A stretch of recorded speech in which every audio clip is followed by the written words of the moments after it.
asalaamaaleykum wa rahmatullahi ñu ma nuyu waat leen xam nga seen ministre israélien boobu wax loolu mu wax naan ñi nga xam ne ñoo nekk ci Hamas dañ leen di faagaagal terroriste yëpp buñ ko mënoon def nañ ko bu yàgg. xam nga li may faral di wax ci gars yi rek am xel dañ koy jëfandikoo Israël ku xam seen force de frappe xam seenu coxor ak ni ñu bañee arab yi ak ku xam histoire Israël depuis mai 48 ba léegi ak la fa xew yëpp. ak la ñuy def ba créer état bi ba fa anglais yi génne ak niñ bañee arab yi Hamas gi buñ ko mënoon a jeexal nañ ko bu yàgg. soo gisee Palestine am problème sax ba léegi mooy Mohamed Abbas xam nga autorité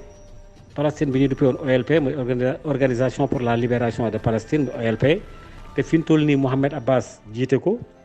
ñoom ñoo doon yeexal mbir yi di négocier xaw a doy waar moo tax Hamas dem bande de Gaza def fa seen zone. xanaa amuloo ni Mohamed Fadel gis nga Hamas au début juboo woon nañu woon ak waa Palestine ci OLP ndax ñoom ñëpp ay palestiniens lañ nag waaye dafa dégg waxi dafa laaj déggin. alors ñoom Mohamed Abbas bi nga xamee ne ñoom seen organisation pour la libération de Palestine boobu xam nañ ne Mohamed Abbas mag la temps yi sax dafa feebar wérut ba noppi itam li waroon a doxul ñoom dañoo feddi géew égyptiens yi nga xam ne ñoo nekkoon ay médiateur dem ba mu yàgg waa Hamas ne leen suñu courant bi ñu coupé ndox mi nga xam ne ba lañ koo naan day jaar Israël na dakk égyptiens yi nekk fa di digal lañ xamoon ne affaire bi ci fii lay mujj te guerre bi boo deful nag mën naa gën a graw parce que mën nañoo dem ba Hezbollah dugg ci te dinaa wax firnde yu tax Israël menace ñoo ko fi dàq suñu mënoon faagaagal terroriste yi Hamas yi kon def nañ ko bu yàgg noppalu di ndax ñoom ñoo diggu ay tool kon def nañ ko bu yàgg ndax xam nañ ne bu dee OLP rek ak ñoom Mohamed Abbas rek israéliens yi bu ñu tëddee nañ nelaw mënaluñ leen dara mais groupe armé bi nga xam ne tey jii Nations Unies mbootaayu xeet yi yore wàllu sécurité dañ ko boole ci liste internationale des terroristes Hamas daanaka ñaar ña nekk ca boobu ca la jiitu Hamas daanaka sax lañ njëkk a bind doog ci indi nag ay état islamique ak al Qaïda Daesh ak yooyu demee noonu. léegi dafa am beneen histoire bu am ci bande de Gaza parce que bande de Gaza ci Égypte la bokkoon après bi canal de Suez bi demee rek ba Égypte la égyptiens yi roccee ko foofu ak anglais yi. mais bande de Gaza bi ci suufu Égypte la bokkoon loolu moo tax affaire bi compliqué moo tax Israël ak Égypte moom lu xew a yëg na ko te danaa leen jox benn information ñëpp xam nañ ne benn réewu Afrique bu am ak frontière Israël benn la mooy Égypte du ñaarul ci àddina alors que ñoom américains yi fexe nañ ba ñu def islaax baynahuma yaani baynal baladayni muy diggante Israël ak Égypte mais loolu neexul waa Hamas dañ ci amul pexe ñu bëree bëri ngi mari Égypte loolu tax ndax Égypte ponkal mu réew la moo xam ne mii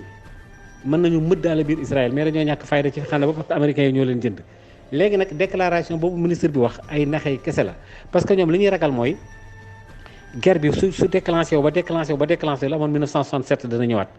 parce que accord yéen defoon en 1993 ci Oslo les accords d'Oslo de 1993 je vous donne la date